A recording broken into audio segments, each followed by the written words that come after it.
মরিলে হবে সম্পত্তির ভাগী, আর তরিকার ভাই মরিলে হবে ঘড়ি তাদের।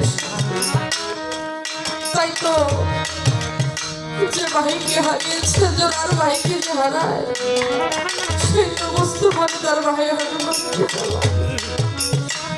যে তার মাকে হারিয়েছে, 10 মাস 10 দিনে গর্ভের মধ্যে ধারণ করেছে মা,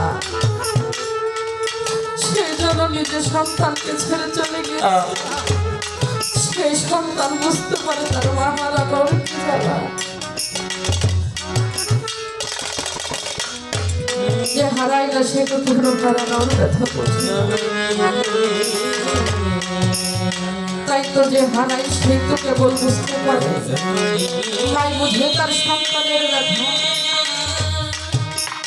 সন্তান বুঝে তার মা হারানোর ব্যথা। এই ব্যথা বুঝতে পারে না। গুরু বুঝতে পারে তার ভক্ত হারানোর ব্যথা, ভক্তই বুঝতে পারে তার দয়াল হারানোর কি জ্বালা। আজকে শামসুদ্দিন চাঁদ তার ভক্তদের ছেড়ে চলে গেছে। ভক্তরাই কেবল বুঝতেছে আমার শামসুদ্দিন চাঁদ হারানোর কি জ্বালা, আমার নসরুদ্দিন চাঁদ হারানোর কি জ্বালা। তাই তো কবি গানের মধ্যে বলেছে, গুরু জানে তার ভক্তের জ্বালা, বুঝতে পারে না। মাই জানে